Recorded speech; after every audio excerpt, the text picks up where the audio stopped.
Boa noite, coninteiros, conferencistas. Retornamos agora com a nossa primeira noite do nono Coninter. Já de antemão, eu venho avisá-los que nós tivemos um pequeno problema com a conexão, na realidade, da nossa intérprete de Libras, a Jaqueline Pontes. Então, infelizmente, nós não teremos esse recurso agora nessa palestra. Porém, eu peço para que vocês acionem aqui as legendas do YouTube para que consigam assistir e entender o que falaremos a partir de agora, tá certo? Aproveito também para reiterar que vocês compartilhem no Instagram, no Facebook, nos sigam nas redes sociais, marquem a gente para que a gente consiga repostar as publicações de vocês. E se vocês quiserem saber qual é a programação do nosso evento, hoje, amanhã e quinta-feira, eu peço para que vocês apontem aqui a câmera para o nosso QR Code, assim vocês conseguirão baixar o documento PDF com toda a programação, tá certo?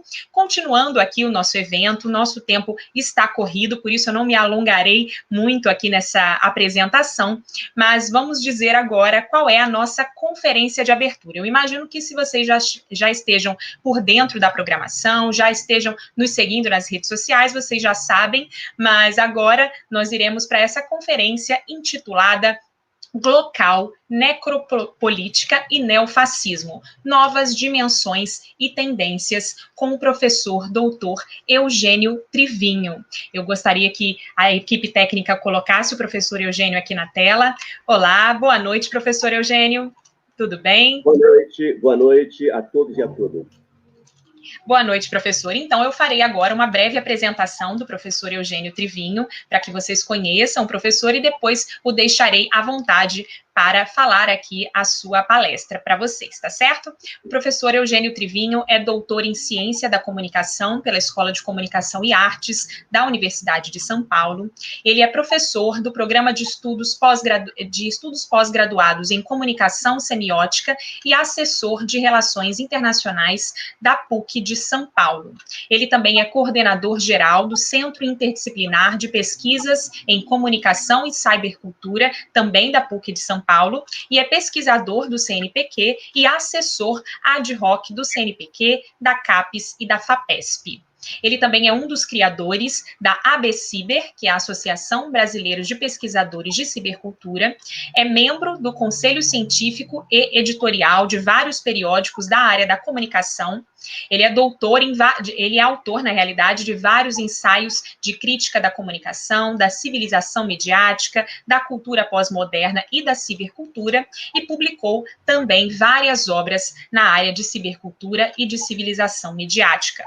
Atualmente, ele coordena, pelo Centro Interdisciplinar de Pesquisas em Comunicação e Cibercultura, projetos bibliográficos desenvolvidos em contexto de intercâmbio internacional, sobre as relações entre comunicação, processos semióticos e práticas de vida na cidade, e também sobre as relações entre comunicação e cibercultura. Esse é um breve currículo do nosso professor doutor Eugênio Trivinho. Como eu disse antes, a palestra dele está escrito aqui embaixo, vocês podem ler, é intitulada Glocal, Necropolítica e Neofascismo, Novas Dimensões e Tendências. Eu deixarei agora a palavra para o professor doutor Eugênio Trivinho. Obrigado, Eliane. Minha saudação a todos e a todas. É uma honra e um grande prazer estar aqui com vocês na abertura do Coninter 2020, na Universidade Estadual do Norte Fluminense, instituição que tive a oportunidade de visitar algumas vezes em período pré-pandêmico, sempre sob os auspícios do programa de pós-graduação em Cognição e Linguagem, programa organizador do Congresso. Universidade e programa de pós-graduação evocativos do grandioso e generoso Darcy Ribeiro, democrata radical, de saudosa memória, antifascista, antirracista, antixenófobo, inovador convicto, um eterno exemplo. A minha saudação às autoridades do cerimonial que me precederam, nomeadamente ao professor Raul Palácio, reitor da Universidade Estadual do Norte Fluminense, a professora Adelaide Falgione, coordenadora da área interdisciplinar da CAPES, e a professora Maria de Fátima, presidente da Aninter. Minha saudação especial e meus agradecimentos ao professor Carlos Henrique, incansável educador e articulador. Por anos, este é o 9º Coninter, um feito. Agradecimentos pelo convite para estar com vocês hoje. Em nome do professor Carlos Henrique, eu quero cumprimentar, com grandes elogios, todos os membros e membras da comissão organizadora do evento. Eu gostaria de abordar uma temática mais estrutural no âmbito geral do Congresso, digo, da temática geral prevista. E nessa direção, eu vou articular alguns conceitos que eu vejo como fundamentais para compreender a realidade brasileira e também internacional. E a reflexão assim se encaminha. Tenho trabalhado com alguns conceitos de glocal e dromoaptidão. Nós vivemos numa realidade glocalizada. Glocal é um neologismo que diz respeito à ligação inextricável entre o local em que o nosso corpo está e a nossa consciência atua imediatamente e o global representativo da rede. Glocal é uma hibridação entre essas duas dimensões, de modo tal que, como uma síntese de terceira grandeza, ela não é nem uma realidade absoluta e pura, separada do local e do global, nem um a priori em relação a ambos, e também, como realidade híbrida, não se reduz nem ao local, nem ao global.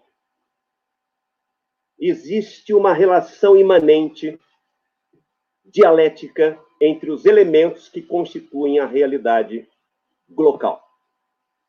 Glocal é uma realidade de síntese dessas dimensões, já realizada de forma unitária. É o que se coloca justamente agora.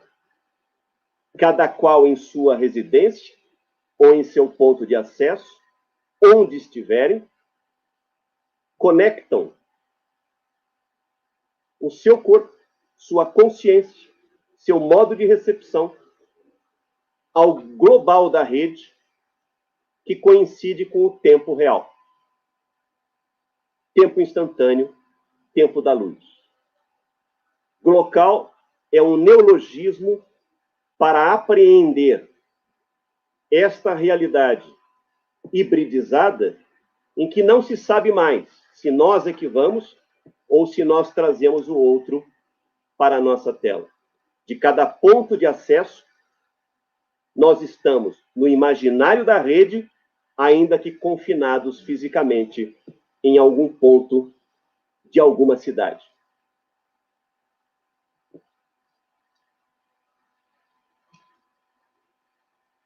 A realidade glocal, que é esta que nos articula nesse momento, independentemente do fuso horário, na expectativa de que haja participantes fora do país, a realidade glocal, articulada em tempo real, provendo um modelo de existência em tempo real, exige aquele outro conceito a que me referi, dromoaptidão. Dromoaptidão é a incorporação da velocidade como imperativo de época. Imperativo. Valor sine qua non, do qual, às vezes, sequer podemos escapar. A dromoaptidão é a incorporação da velocidade em sendo imperativo como violência simbólica da época. E nós, então, atuamos a dromoaptidão. Atuamos a capacidade de ser veloz no trato com os elementos típicos da comunicação tecnológica em tempo real, hoje no seu braço cibercultural, digital e interativo. A dromoaptidão como capacidade de traduzir velocidade mental, subjetiva, corporal, procedimental, prática em tudo, vincula-se a todos os redutos locais de acesso, recepção, transmissão e irradiação. Exatamente onde estamos nesse momento. A conexão exige capital cognitivo, procedimento prático ágil com os elementos típicos da realidade local e assim por diante. A época exige dromoaptidão local. Nas nossas ações, nas interações, na nossa vivência em rede. Dromoaptidão local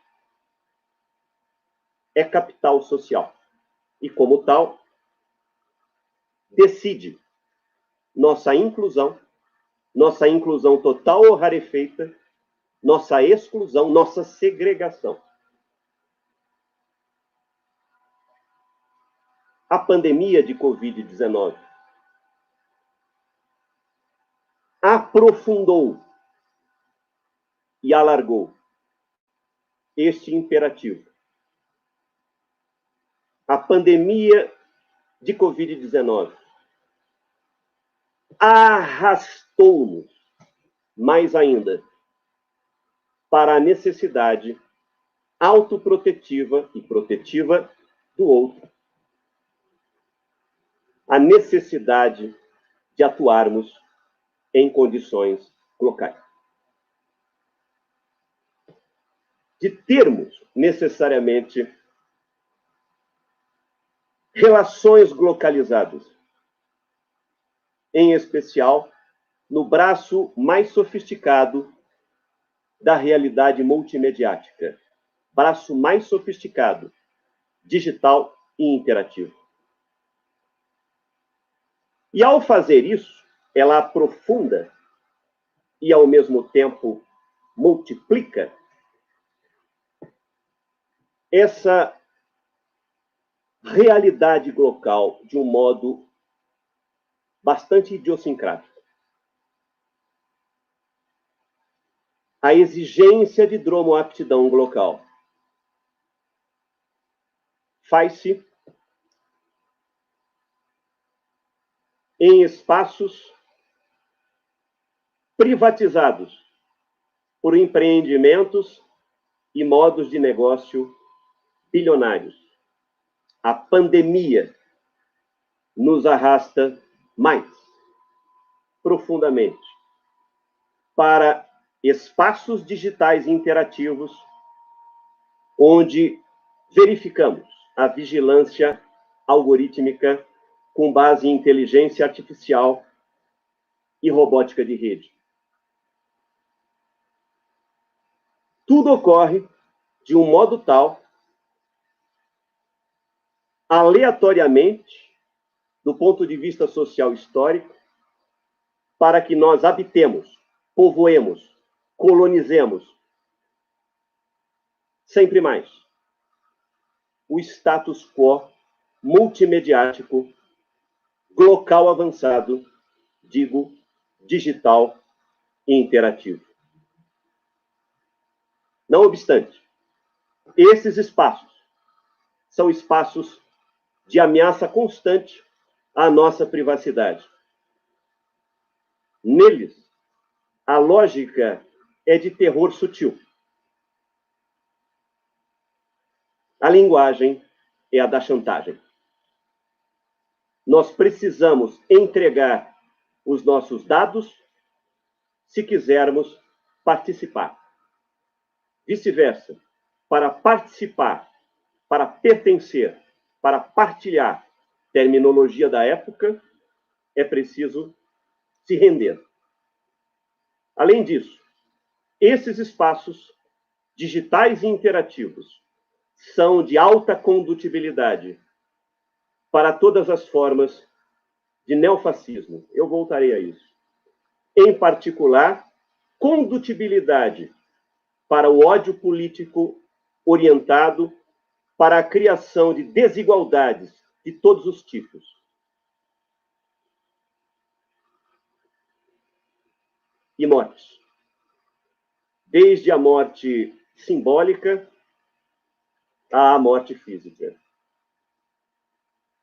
Do ponto de vista macrosocial, o grande desafio político é combater esse tecnofascismo objetivado das condições digitais interativas algoritmizadas. Tecnofascismo obliterado, que não se põe como tal. Naturalizado. Desses espaços de atuação e interação que são, no fundo, de grandes empresas. Tecnofascismo já transformado em vida. Vida plena. Como se não contivessem nenhum tipo de violência invisível nas engrenagens silenciosas desses espaços. Tecnofascismo objetivado, naturalizado, no âmbito do senso comum cotidiano e das práticas glocais e dromoaptas na esfera do trabalho e do tempo livre e de lazer, do que sobrou dessas dimensões, porque estão todas hibridizadas. E a partir de agora eu gostaria de deslocar a argumentação para a abordagem de dois temas com dois conceitos centrais, conexos, que se acumulam historicamente a essas dimensões e tendências antes mapeadas. E eu vou fazê-lo apenas para lembrar algumas relações importantes. O tecnofascismo das condições locais vigentes, que arruína a nossa privacidade e, portanto, afeta no coração a própria democracia, se acumula a tendências políticas e sociais preocupantes. O nosso exercício cotidiano de dromoaptidão local se realiza hoje num contexto bastante alterado. As práticas locais dromoaptas se fazem no caudal de uma realidade brasileira e mundial marcada pelo neofascismo e pela necropolítica. Já de tempos. Mas as coisas ficaram mais complexas. Isso em especial no Brasil e em todos os países de miséria e pobreza espalhadas e de encarceramento racial em massa. No caso desses dois temas, o neofascismo e a necropolítica, nós estamos sob o espectro da morte física e da morte simbólica. O tempo diminuto não vai me permitir fazer uma comparação mais demorada entre o fascismo originário e o neofascismo. Eu serei sucinto nessa matéria. O fascismo originário quer dizer, da primeira metade do século XX, e eu uso o termo mais genérico, fascismo, para me referir à experiência política surgida na Europa por essa época, entre Itália e Alemanha, e o nazismo, aqui posto rapidamente, é uma expressão macabra e idiosincrática do fascismo originário. O fascismo originário tem forte componente populista. Em geral, se liga a um golpe de Estado e mobiliza o aparelho de Estado para a guerra, para a matança alargada de todos os grupos considerados inimigos e para o domínio transnacional.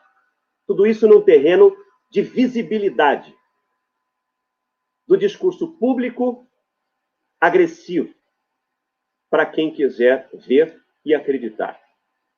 Mutatis mutandis. O neofascismo se reveste de aspectos pretensamente mais leves, sem perder o forte componente populista.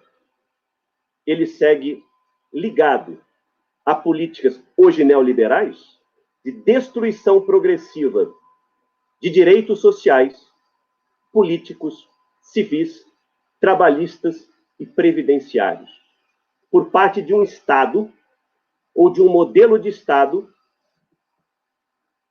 divorciado das necessidades dos mais pobres e um Estado que investe em privatizações. Arrudo. Vamos aprofundar a nossa visão a respeito. O neofascismo reemerge. O neo reemerge mais arrebatadamente, mais autoconfiantemente, não somente através da legitimidade de um ciclo eleitoral e ou das engrenagens titubeantes de um Estado de direito como o brasileiro, mas principalmente sob a simulação populista de permanecer enquadrado dentro dessas próprias engrenagens. A memória, lendo um texto que escrevi recentemente, e cujo trecho selecionei para vocês. A memória ombreia a justiça contra ciladas e engodos. O neofascismo, vamos frisar, embrionário nas relações sociais cotidianas, como um movimento sorrateiro e com potência de disputa pelo controle de Estado, ele serpenteia, quando vitorioso, ascensão por dentro do próprio Estado, apenas para realizar o mesmo sinistro como antes, de forma velada e lenta, a saber, eliminar mais gente pelo crivo de uma contabilidade tecnoburocrática assustadoramente indiferente. Por razões estratégicas, o neofascismo pode até valer-se de cinismo institucional e discursivo para promover o modelo de democracia formal em várias vitrines mediáticas, tão somente para, na surdina, realizar exatamente o contrário. Consideremos mais detalhes. Os sintomas e expressões do neofascismo no Brasil são facilmente integráveis num fio de meada coerente. Dilapidando progressivamente a competência do Estado como agente empreendedor, para moldá-lo a um esqueleto dinâmico mínimo, com prejudicado poder de interferência econômica, o neofascismo justapõe o maltrato de políticas públicas reparadoras justapõe isto ao desmantelamento legal e sistemático de direitos sociais constituídos, atacando todas as leis bem-sucedidas a favor dos assalariados e mais pobres. O neofascismo mescla atentados verbais degradantes contra a Constituição Federal de 1988 e falas que promovem publicamente facínoras e verdugos de ditaduras latino-americanas das décadas de 60 a 80, para vilipendiar com truculência todos os defensores de legislações alinhadas à Declaração Universal dos Direitos Humanos. O neofascismo sustenta cantilenas de viés autoritário, como, por exemplo, o discurso copioso, repetitivo, com variações sazonais, de que as regras de equanimidade do Estado de Direito estorvam a governabilidade do país.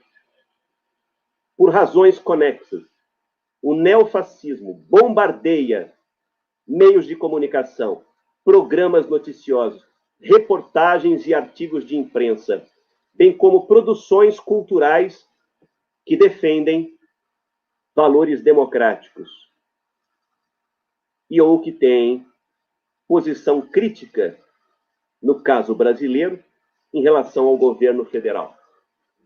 O neofascismo cumpre esse script de ruína com o mesmo aferro assintoso com que asfixia órgãos oficiais de pesquisa e produção de indicadores estatísticos sobre o real estado da arte em vários setores sociais.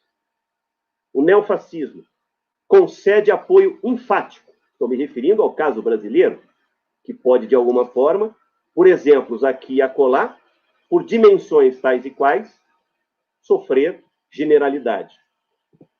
O neofascismo concede apoio enfático, em praça aberta, a milícias paraestatais e grupos de extermínio, enquanto em comissões especiais no Congresso Nacional força o assentamento normativo do excludente de ilicitude, pomposo juridiquês, macabro, destinado a colocar o país de joelhos ante duas façanhas incivis perpetradas. Primeiro, surrupiar, não sem eufemismo, a legislação federal que lastreia o projeto ainda não inteiramente consumado no Brasil, o projeto de Estado de Direito. E 2, chancelar oficialmente autorização para que agentes da repressão estatal matem de maneira seletiva, isto é, tonicamente racista. Na linha de subestimação da ONU, o neofascismo pratica a corrosão injuriosa e infamante da reputação de personalidades consagradas da história democrática no Brasil e no exterior, sabidamente alinhadas a projetos progressistas, populares, de Estado e de ação política, e assim por diante. Esse neofascismo, que nós podemos considerar estrutural, ou tendente a isso, corresponde a uma necropolítica típica.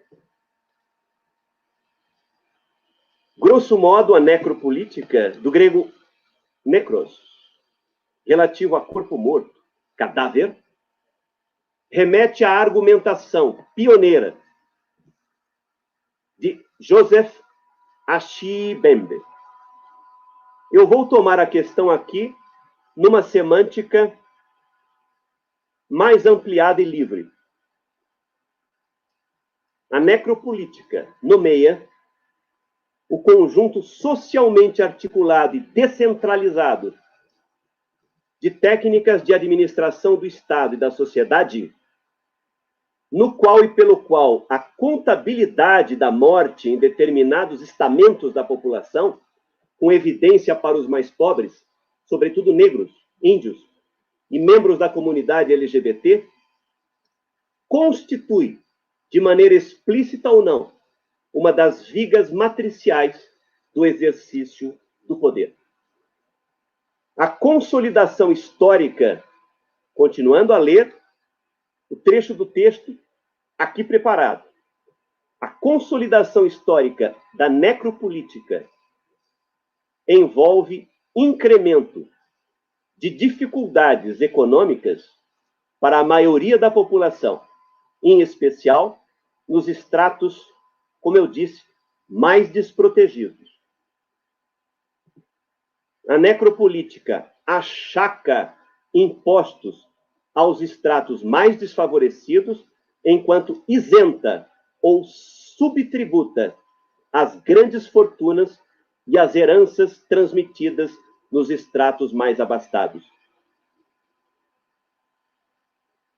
E ela majora preços de bens básicos à suficiência da vida coletiva e à formação satisfatória da cidadania. Alimentos, remédios, escola, creches, bens culturais, esporte e assim por diante. A pauperização progressiva que a necropolítica promove multiplica, como algo natural, entre aspas, a miséria nômade nas cidades, bem como alarga ad infinitum o perímetro da pobreza sedentária em zonas periféricas. A esculturação dessa realidade inóspita força, em termos etários, a necessidade de ingresso antecipado de crianças e adolescentes no mercado de trabalho. Além de modular desta forma as trajetórias sociais, grupais e individuais de acesso à moradia qualitativa, aos hospitais equipados, à mobilidade urbana, ao saneamento básico, à educação superior, aos centros tecnológicos de lazer e assim por diante, a necropolítica, caso brasileiro, ataca o sistema previdenciário ou deprecia o seu valor socioestrutural. Como ela faz isso? Ao adiar a proteção legal do Estado à maioria dos cidadãos, vis-à-vis, ao contrair o período de vida sob usufruto deste direito adquirido, a aposentadoria ou pensão. A necropolítica superelitiza o acesso a planos básicos de saúde e a programas de previdência privada. Ela implementa políticas de segurança pública sem contrapartida de investimento no sistema escolar, e faz isso sob o pressuposto populista e imediatista de que o fortalecimento da repressão policial ao tráfico de drogas e ao crime organizado nos estamentos pobres representa não racismo institucionalizado, mas uma suposta solução legítima e urgente. E a necropolítica condescende quando não protagoniza a asepsia social da oposição ao establishment. Como? Por meio da previsão oficiosa ou informal de assassinatos de líderes e militantes políticos, ou simplesmente não computando ou investigando essas mortes. À parte o seu crivo estrutural, como o neofascismo, que assim se pretende, a necropolítica soa sempre mais evidente e tétrica quando se reveste de componentes éticos e fundamentalistas, e elegem determinados grupos sociais para serem objetos de sua movimentação obituária. A necropolítica, como fenômeno social, vê-se aprofundada e desdobrada pelo drama pandêmico da Covid-19. A suspensão de qualquer responsabilidade federal no espalhamento do vírus é necropolítica, forma de distribuição da morte, com efeitos sociais previsíveis na vida dos mais pobres. A administração invisível da morte, como exercício do poder, também se estabelece pela indiferença cínica de administradores irresponsáveis. Tecnofascismo do capitalismo de plataformas. No braço digital interativo, em que lá encontramos a ruína da privacidade, moeda de troca da participação, do pertencimento e assim por diante. Neofascismo, conforme caracterizado, com sua necropolítica típica, aprofundando-se. É isso, na conjuntura, o que eu entendo por novo normal. Terminologia canhestra, que só advoga procedimentos relativos à higiene. O novo normal, que eu coloco, evidentemente, entre aspas, o novo normal, se nutre dos componentes enredados mais sinistros, e eles passam exatamente por onde o nosso corpo está. Passam pelas fronteiras eletrônicas. Passam pelos contextos locais articulados pelo tempo real. Exatamente onde a época exige que cumpramos um imperativo, que participa como moeda de troca de todo o edifício da civilização local. Que cumpramos a dromoaptidão localizada.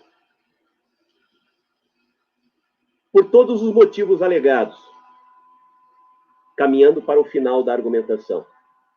Nunca como hoje, nós precisamos tanto das práticas locais e dromoaptas radicalmente democráticas e voltadas para a defesa de direitos e das políticas públicas assentadas desde 1988. E mais ainda, práticas locais e dromoaptas, a mobilização dos nossos recursos locais e de velocidade, de prontidão política para o impedimento da destruição progressiva da capacidade social do Estado nas várias escalas.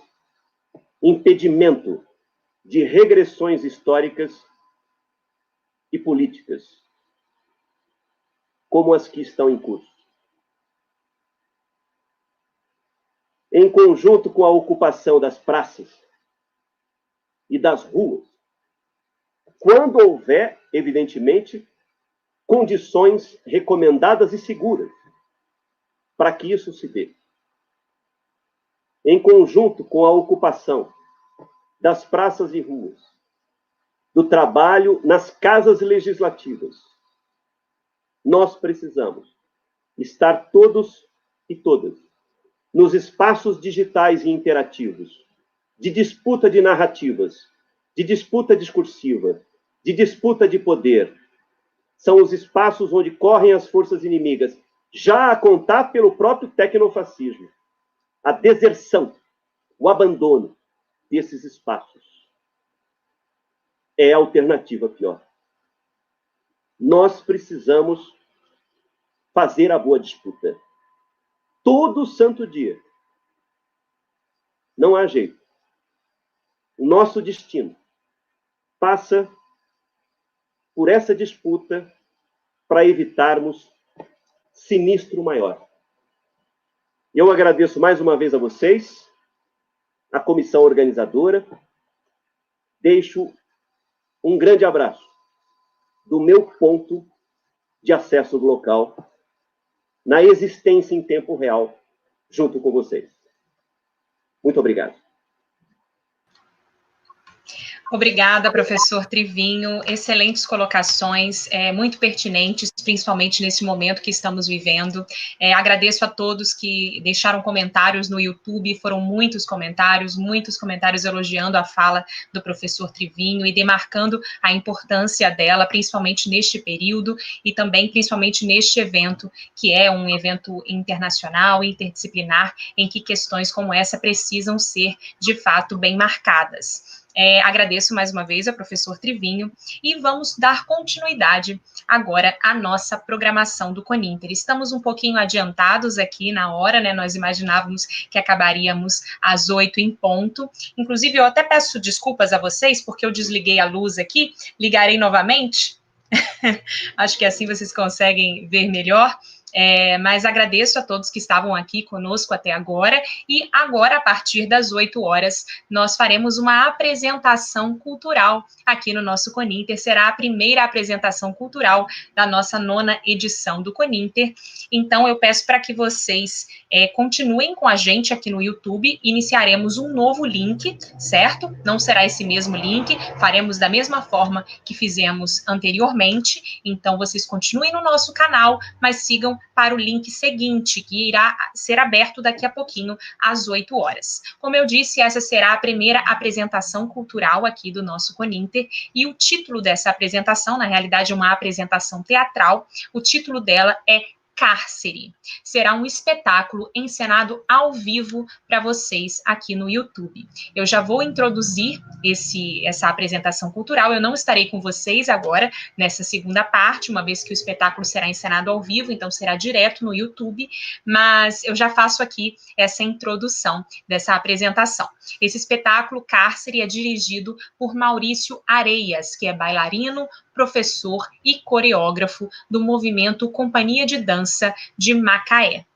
Conto com a participação de vocês nessa próxima parte. Deixem seus comentários aqui no YouTube. Também peço para que vocês continuem nos seguindo nas redes sociais, marcando o nosso evento, tá certo? Assim a gente consegue compartilhar e tornar o nosso evento ainda mais conhecido aqui durante esses 3 dias. Após essa apresentação cultural, quem já viu aqui, quem já apontou a câmera para o nosso QR Code, sabe que após essa apresentação cultural, nós teremos mais uma mesa que também tem esse envolvimento com a cultura. Então, eu peço para que vocês continuem após a apresentação cultural, tá certo? Esse tempinho que nós temos é o ideal para que vocês se levantem, peguem uma água, já não é hora de café, né? Mas que façam um lanche para que a gente continue aqui o nosso 9º CONINTER, tá certo? Um abraço a todos e até daqui a pouco.